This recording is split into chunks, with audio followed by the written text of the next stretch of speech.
네, 안녕하십니까. 이번 시간에는 우리 요약집 668페이지가 되겠습니다. 자, 이 부분은 이제 법령 파트가 다 끝나고 부동산 중개 실무 부분입니다. 법령에서는 공인중개사 법령과 부동산 거래 신고 등에 관한 법령, 이 두 가지 법령에 관한 내용을 지난 시간까지 학습을 해드렸습니다. 그래서 이번 시간에는 한 10문제 내외 정도가 출제되는 부동산 중개 실무 파트입니다. 전체적인 중개 실무의 어떤 흐름이라든가 범위를 한번 먼저 점검을 해보고 그 범위 내에서 시험 출제가 되는 거거든요. 그래서 어떤 부분에서 시험 출제가 되는지도 점검할 겸 중개 실무의 어떤 의의라든가 범위에 관해서 한번 정독을 해보도록 하겠습니다. 우리 교재 668페이지에 제1절에 중개 실무의 의의 및 범위라고 되어 있죠. 자, 중개 이론이란이 나와 있습니다. 우리가 공부할 거는 중개 실무입니다.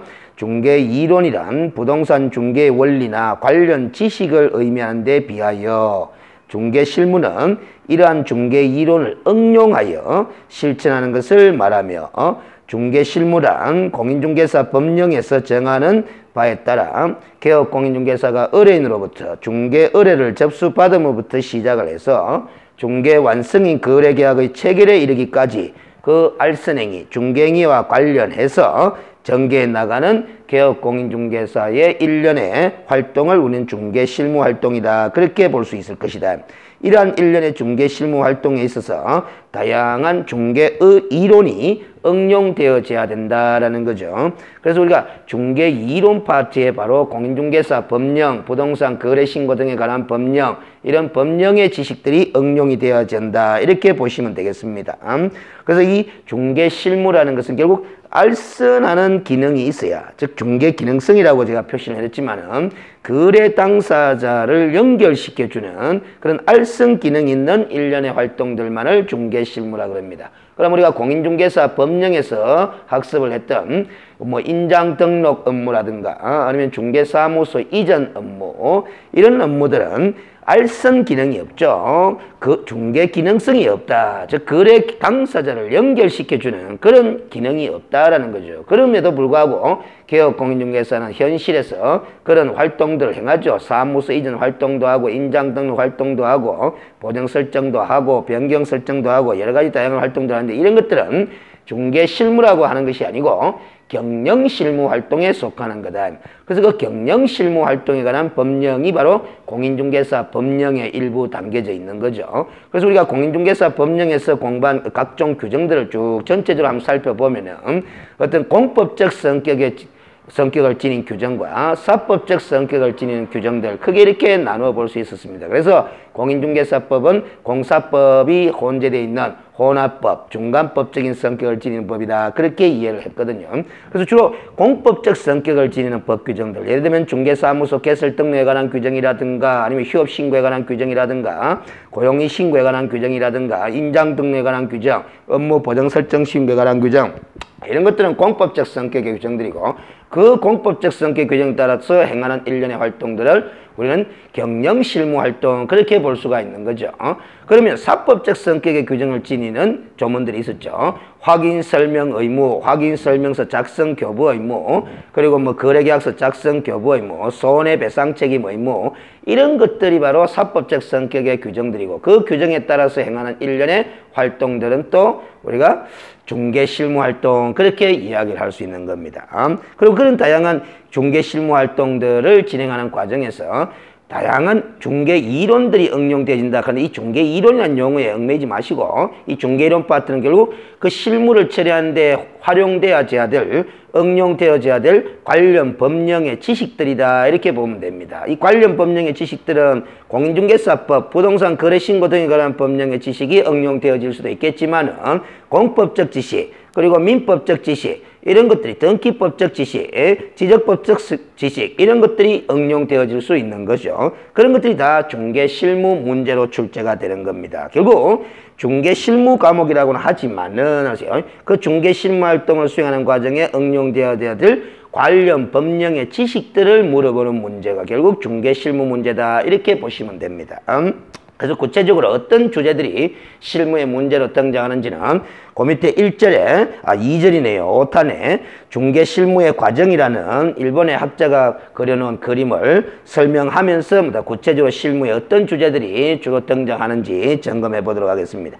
방금 우리가 1절에서 읽었다시피 중개 실무의 과정이라는 것은 개업공인중개사가 중개 의뢰인으로부터 중개 의뢰 접수를 받음으로부터 중개 실무는 시작이 된다라는 거죠. 그래서 중개 실무의 출발점이다. 근데 이 중개 의뢰 접수라는 것이 있고 바로 중개 계약의 체결을 의미하는 거죠. 중개 의뢰 접수라는 것은 바로 중개 계약을 체결한다라는 것을 의미하는 거다 이 말이지. 그래서 일반 중개 계약을 체결하는 것이 관행화 되어 있지만은 전속 중개 계약의 형태로 체결할 수도 있는 거죠. 그러면 우리가 공인중개사 법령상 전속 중개 계약을 체결할 때 적용돼야 될 법 규정을 지식을 실무에서 응용할 줄 알아야 되는 겁니다. 독점 중개 계약의 어떤 특징들도 설명할 줄 알아야 되는 거죠. 그래서 우리가 법령 강의하면서 중개 계약의 다양한 형태들에 대해서 설명을 한 바가 있습니다. 바로 이 중개의 접수가 중개계약의 체결을 의미합니다. 그러면 이 파트에서 바로 실무 문제가 한 문제 등장할 수 있는 거죠. 결국 이걸 실무에서 처리할 때는 중개계약을 체결할 때는 중개의 접수를 체결할 때는 중개의 접수를 할 때는 중개계약서라든 정형화된 서식을 작성하는 방법으로 중개의 접수 실무를 처리하는 것이 가장 바람직하고 합리적인 방법이죠. 그러면 결국 중개계약서 작성 실무 문제가 한 문제에 나온다라는 겁니다. 그 이전에 이 중개계약서 작성을 제대로 하기 위해서는 다양한 중개계약의 장단점, 특징들을 이해하고 있느냐 없느냐를 물어보는 문제가 출제될 수도 있는 거죠. 그래서 일반 중개계약과 전속 중개계약의 비교도 가능하도록 그렇게 학습을 해 두셔야 되는 겁니다. 법령에서 다 강의를 해드린 부분이죠. 그래서 우리가 실무 문제로 일반 중개계약서, 전속 중개계약서, 법령에서 정해져 있는 서식이 있죠. 그 서식을 서로 비교해서 문제를 구성하는 것도 중개계약서 작성 실무 문제의 한 형태로 출제되는 그런 현실이죠. 그래서 중개계약서 작성 실무 이게 한 문제다 이렇게 보시면 됩니다. 그리고 이 그림을 계속 보시면은 그 중개 업무의 어떤 합리적인 수행을 위해서 그래서 무계획으로 인한 시행착오를 방지하기 위해서 중개업무활동 계획을 수립해서 실무를 처리하는 것이 바람직하다라는 측면에서 그림 과정에 중개 실무의 과정에 삽입되어 있을 뿐이고 그와 관련해서는 출제될 거리는 없습니다. 그 다음에 대상 물건의 조사 확인 및 가격 산정이라는 이 업무 과정을 거치는 거죠. 이 부분이 바로 제목은 대상 물건의 조사 확인 및 가격 산정이라고 되어 있지만은 우리가 공인중개사법 규정에 따라서 표현을 바꿔보면은 중개 대상물에 관한 확인 의무입니다. 확인 업무죠. 확인. 그 확인은 조사 확인이죠. 그 확인할 사항 중에 가격도 있는 거죠. 거래 예정 금액을 확인해가 설명할 의무가 있었죠. 그래서 중개 대상물에 관한 주로 9가지 사항을 조사 확인하는 거다라는 소리입니다. 그 주로 9가지 하는 건 예시 사항이기 때문에 제가 주로 9가지다라는 거죠. 우리 공인중개사법 시행령 21조에 보면은 확인 설명할 사항이라고 해가지고 기본적인 사항, 권리관계에 관한 사항, 거래 예정 금액에 관한 사항, 그 다음에 시설물의 상태에 관한 사항, 내외부 상태에 관한 사항, 그 다음에 환경 조건에 관한 사항, 그 다음에 입지 조건에 관한 사항, 권리를 취득함에 따라 부담해야 될 조세에 관한 사항 이런 9가지 사항들을 예시적으로 규정해두고 있죠. 그런 걸 위주로 조사 확인을 하라라는 겁니다. 알겠어요? 이 조사 확인을 제대로 할 줄 아느냐 모르냐를 물어보는 문제가 결국 조사 확인 실무 문제가 되는 거죠. 이 조사 확인 실무 문제에서 대체로 5, 6문제 이상 이렇게 나온다고 보시면 됩니다. 이 파트에서 어떤 주제들을 물어보느냐 하면은 결국 조사 확인할 항목들을 전제로 어떤 것들을 조사 확인에 따라서 응용돼야 될 관련 법령의 지식을 물어보는 거죠. 가장 대표적으로 자주 물어봤던 것들이 분묘기지권에 관한 지식을 아느냐 모르냐를 물어보는 문제가 실무 문제로 나오는 겁니다. 이 분묘기지권에 관한 지식을 갖고 있어야 권리관계 중에 하나인 분묘기지권에 관해서 제대로 조사 확인할 능력을 갖췄다 이렇게 평가할 수가 있는 거거든요.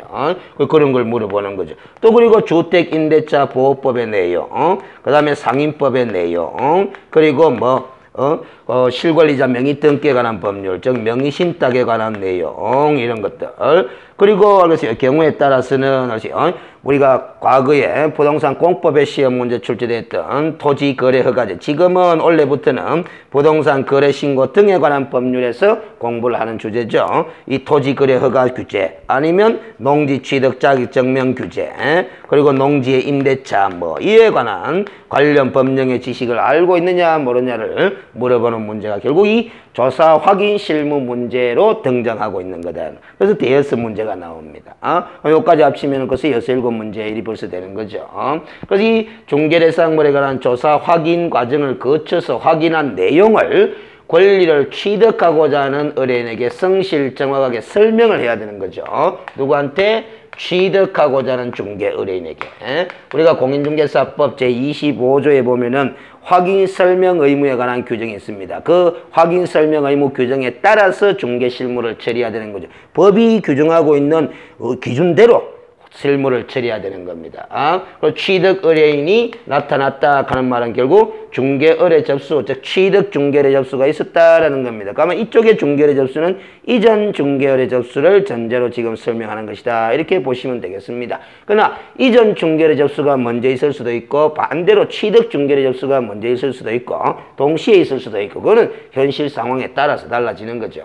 근데 우리가 설명을 하기 위해서 이렇게 이전 중개 의뢰 접수를 받은 중개 대상물에 관해서 거래상 중요사항이라고 볼 수 있는 주로 9가지 항목들을 조사 확인을 해야 되는데 관련 법령의 지식들을 이런 것들을 주로 활용해 가면서 조사 확인을 하게 되고 그 확인한 내용을 권리 취득 중개의 접수를 받아서 취득 의뢰인에게 성실정하게 설명하는 겁니다. 이 설명하는 과정이 우리 그림에 보면은 중개 영업 활동 과정, 중개 판매 활동 과정 이렇게 이야기를 하는 겁니다. 이 부분에서는 최근 한 10여 년 동안의 시험 문제가 거의 나오고 있지 않은 상황인데 주로 영업 마케팅에 관한 있던 지식을 알고 있느냐 없느냐를 과거에 몇 차례 물은 적인데 이 부분 관련해서 이제 AIDA 원리다, 셀링 포인트다 하는 이런 용어들을 이해하고 있는지 없는지를 물어보는 문제가 과거에 한 문제씩 출제되는데 최근 10여 년간은 출제된 바가 없어 보입니다. 그 AIDA 원리라 하는 것은 구매 고객의 구매 심리의 발전 과정을 전개 과정을 영문 첫머리 글자를 따서 쓰는 용어가 AID 원리죠. 제일 앞부분에 있는 A는 attention, 주의를 가리키는 거고 D는 I는 interest, 흥미를 말하는 거죠. 그리고 D는 desire, 욕망을 말하고 마지막 A는 action, 행동을 말하는 거예요. 모든 상품을 구매하는 구매 고객은 다 이런 구매 심리적 전개 과정을 거쳐서 구매 의사를 결정하게 돼 있다라는 거죠. 그리고 중개 대상물은 부동산은 개별성이라는 특성으로 인해서 셀링 포인트 추출이 가능하다라는 겁니다. 그래서 구매 고객에게 구매 의사를 결정짓게 만드는 결정적인 특징들을 우리는 판매 소거점, 영어로 셀링 포인트 그렇게 이야기를 하거든요. 그래서 법률적 측면의 셀링 포인트, 경제적 측면의 셀링 포인트, 기술적 측면의 셀링 포인트, 이 부동산의 복합 개념을 고려해서 그렇게 크게 3가지 측면으로 셀링 포인트를 분석하고 유형화해서 구매 고객에게 적절히 제시를 함으로써 설득을 하는 과정이 바로 확인 설명 과정입니다. 그걸 중개 영업 활동 과정이다, 중개 판매 활동 과정이다 이렇게 표현을 한 것일 뿐이죠. 그래서 거래 계약 체결에 이르게 되면은 중개는 완성된다 이렇게 이야기를 하는 겁니다. 이 거래 계약 체결 단계 때 우리 개업 공인중개사는 공인중개사 법령이 요구하는 규정에 따라서 해야 될 의무 사항들을 이행해야 되죠. 그것이 첫 번째 거래 계약서 작성 교부, 그리고 확인 설명서 작성 교부, 그리고 보증관계 정서의 내용을 설명도 하고 4번도 교부하고, 그리고 매매 계약을 중개 완성시켰을 때는 부동산 거래 신고 업무를 수행해야 되는 겁니다. 부동산 거래 신고 등에 관한 법령에 따라서. 그래서 이 부분에서 해야 될 일이 첫째가 바로 거래 계약서 작성이죠. 거래 계약 작성. 그리고 둘째가 확인 설명서 작성입니다. 그리고 보증관계 정서에서 내용을 설명하고 4번도 교배라 하는 것들은 별도로 실무에서 물어볼 게 없습니다. 법령에서 보증관계 정서의 내용을 설명도 하고 그 4번을 교배라 하는 걸 공부했죠. 그거 의무를 위반하면은 100만 원 이하의 과태료 부과 대상이다 하는 까지 점검했습니다. 그 정도로 하면 되는 거니까 실무에서 특별히 따로 물어볼 건 없으면 거래계약 체결 단계, 즉 중개 완성 단계 시에 개업공인중개사가 이 일을 해야 되는데 이와 관련해서 실무 문제가 한 문제씩 나올 수가 있는 거죠.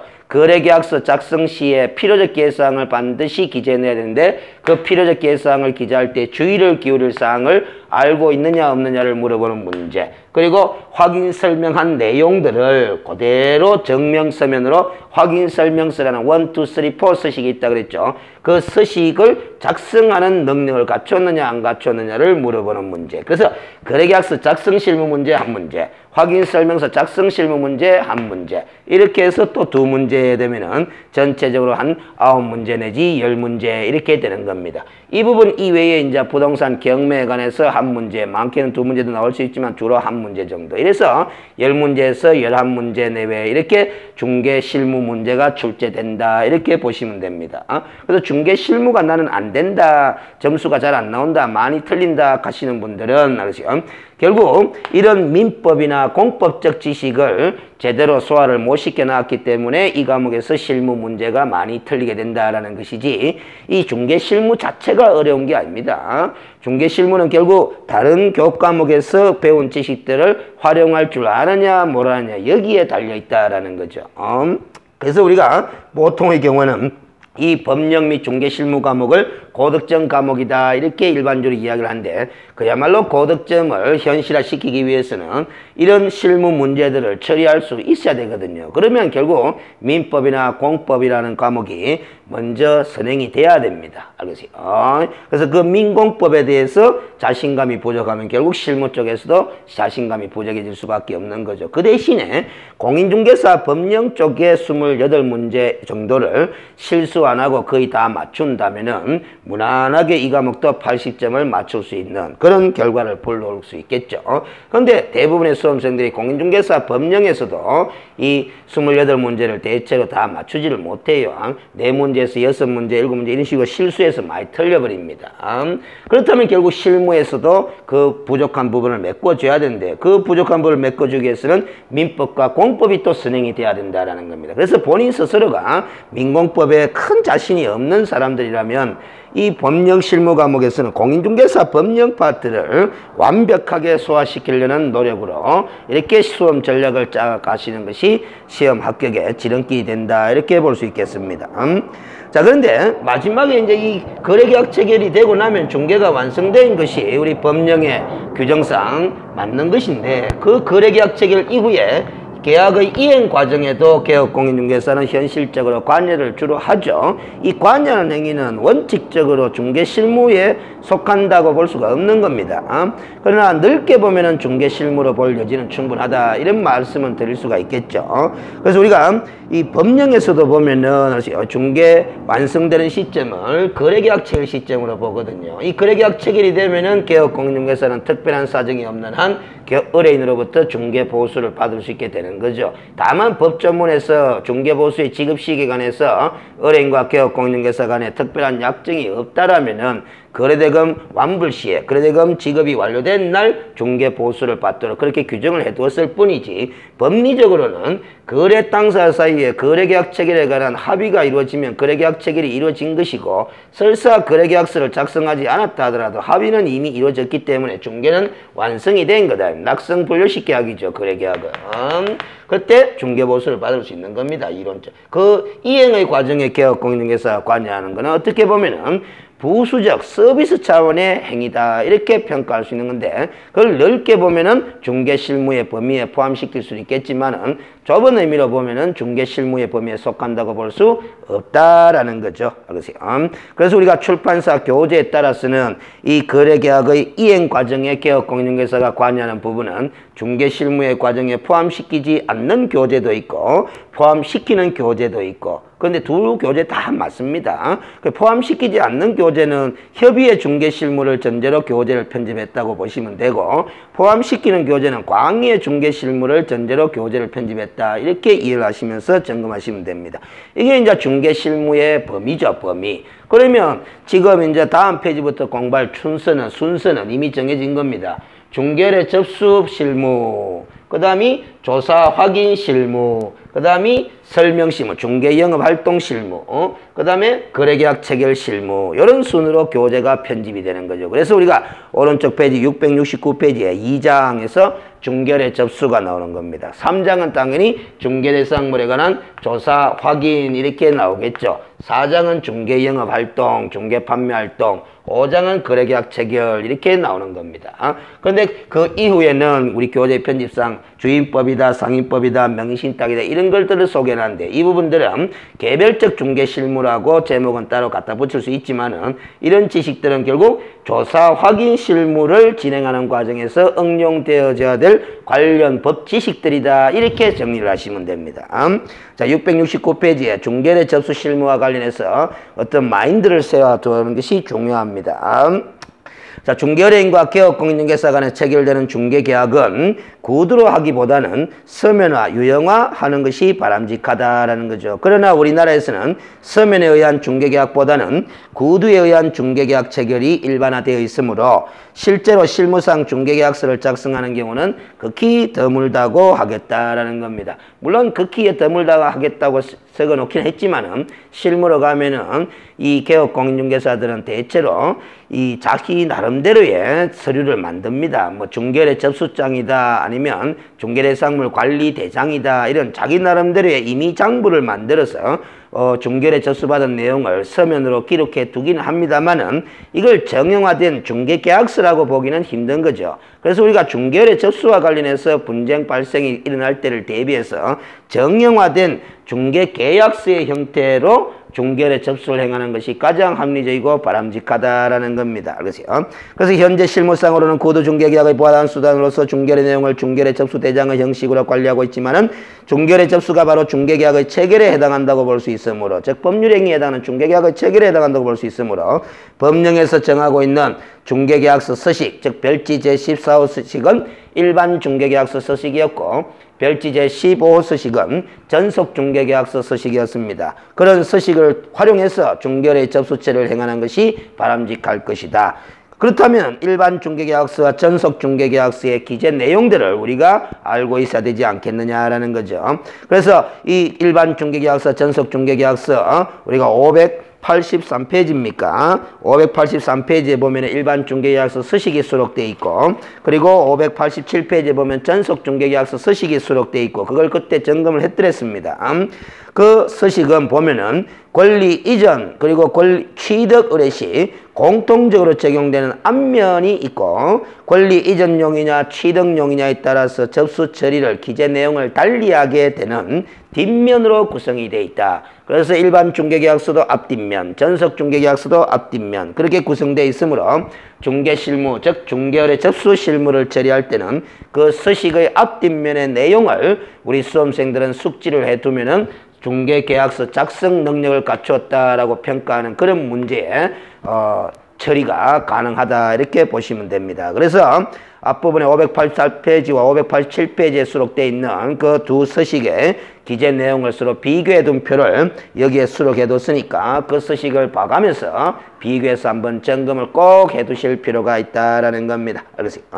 그 다음 670페이지에 보면은 3장의 이제 중개 대상물의 조사 확인 실무인 거죠.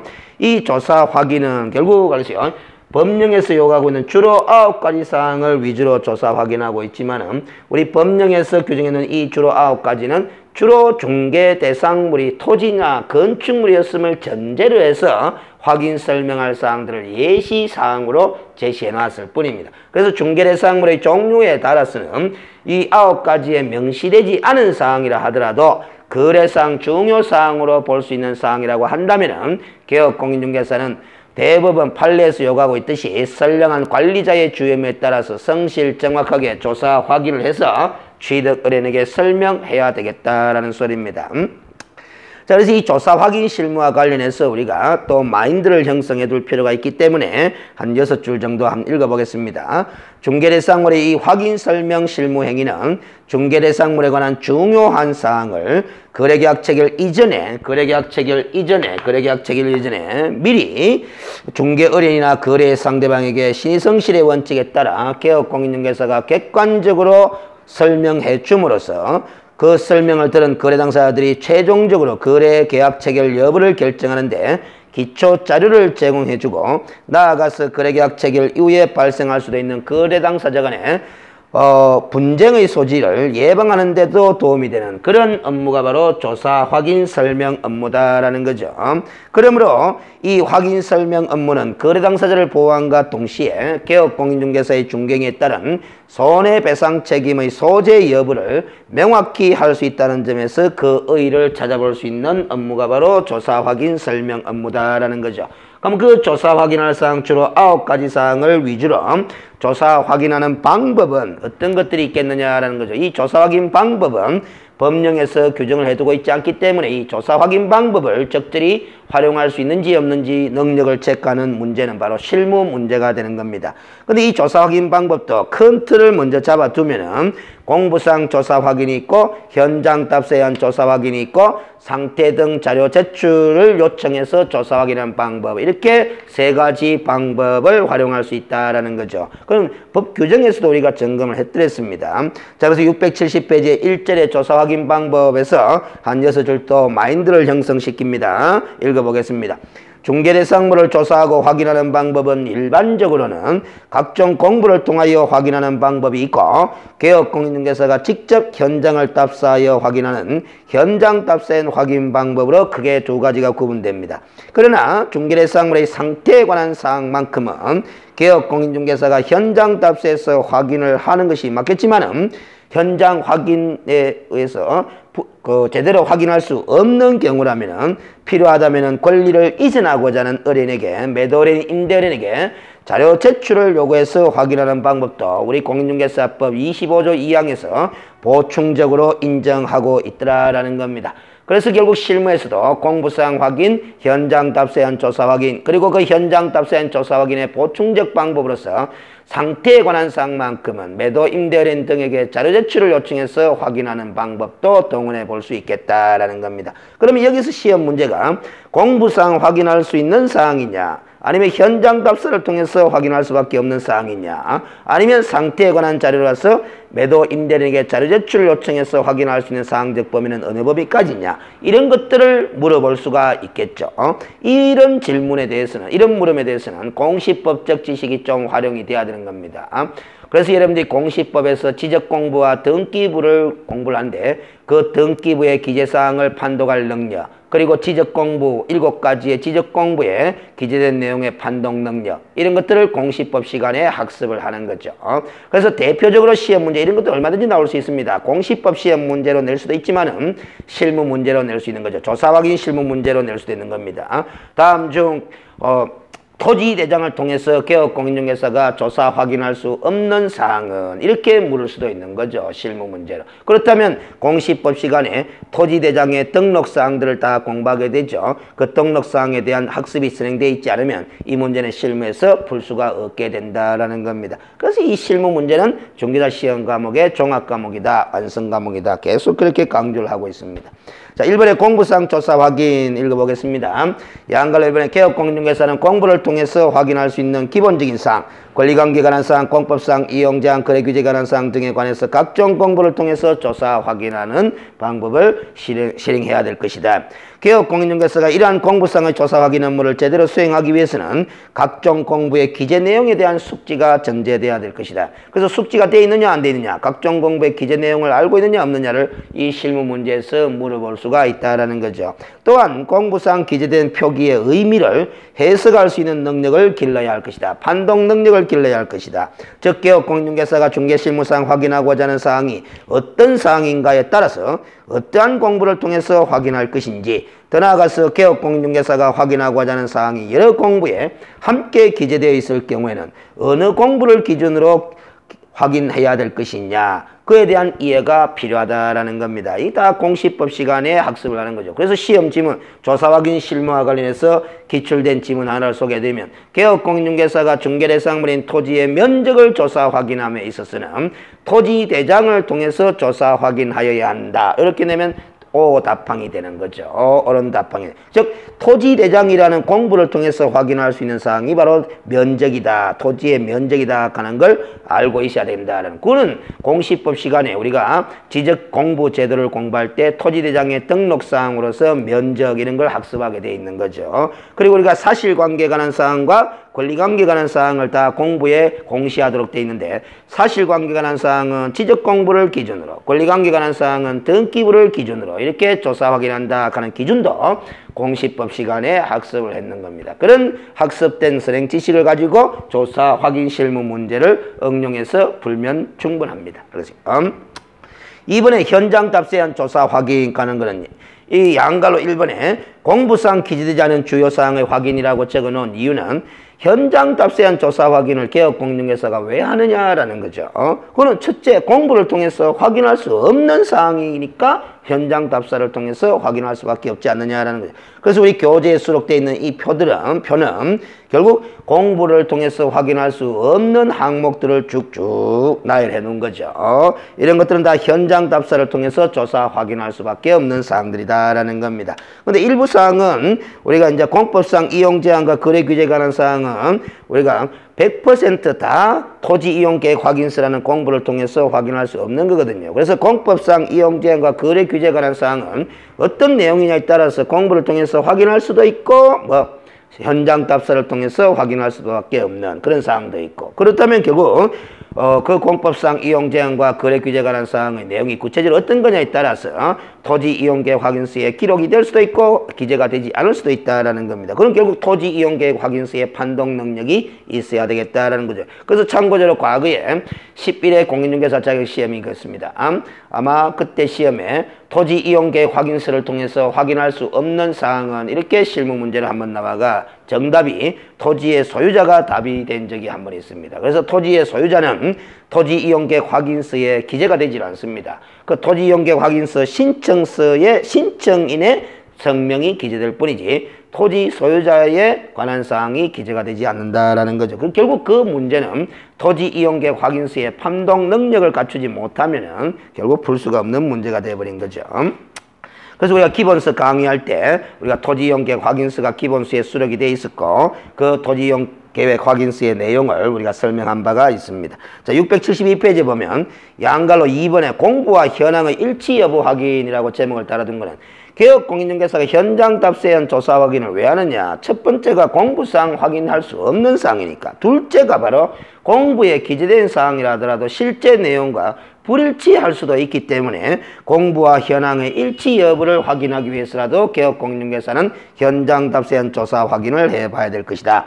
그래서 구체적으로 한번 읽어보겠습니다. 한글로 1번 권리관계 진정성 확인, 즉 등기부 공신력이 인정되지 않으므로 현장 답사 및 면담 등을 통해서 실제 권리자 맞나 안 맞나 여부를 현장 답사를 통해서 확인해야 될 것이고 2번 공부상 내용과 실제 내용의 부합 여부, 즉 토지의 소재지나 면적 지목, 그리고 건물의 명제 용도 구조, 임목, 공장재단, 광업재단 등의 공부상 기재 내용과 실제 현황의 일치 여부를 확인하기 위해서라도 현장 답세한 조사 확인이 필수다라는 겁니다. 그 다음 3번에 상태 등 자료 제출 요청에 의한 조사 확인 가는 것은 우리 공인중개사법 25조 2항에 따라서 실무상 처리할 수 있는 사항인데 현장 답사를 통해서 조사 확인할 항목들 중에 필요에 따라서는 매도 어린 임대인 등에게 자료 제출을 요구해서 확인할 수 있는 사항도 있지 않겠느냐라는 거죠. 그래서 우리가 이 상태에 관한 자료만 자료 제출 요청할 수 있다라는 거죠. 그러면 상태에 관한 자료라면 법령상으로는 명확하게 규정이 되어 사모 서식, 즉 확인 설명서 1, 2, 3, 4 4가지 서식의 참고에 따르면 서식을 참고해 보면은 개업공인중개사 기본 확인사항과 세부 확인사항으로서 구분해서 기재하게 되어 있는데 그 중에 개업공인중개사 세부 확인사항으로 기재되는 항목을 바로 우리는 상태에 관한 자료로 보시면 되겠다라는 거죠. 그러면 그 세부 확인사항란에 기재되는 항목들은 다 매도 임대인 등에게 자료 제출 요청해서 확인할 수 있다라는 것입니다. 그런데 그 상태에 관한 자료에 보면 결국 1, 2, 3, 4 서식, 즉 주거용 건축물이냐 비주거용 건축물이냐 토지냐 임목광업재단 공장재냐, 즉 중개대상물의 종류에 따라서 상태에 관한 자료의 범위가 달라질 수 있음을 주의해가면서 구분해서 정리하셔야 된다. 결국 확인설명서 1, 2, 3, 4 서식의 기재사항을 꿰뚫고 있을 필요가 있다라는 겁니다. 자, 그래서 잠시 쉬었다가 우리 2절에 확인설명사항 주로 9가지 사항별로 조사 확인할 때 주의를 기울여야 될 어떤 관점들, 그런 것들을 간략하게 점검을 해 보도록 하겠습니다. 잠시 쉬도록 하겠습니다.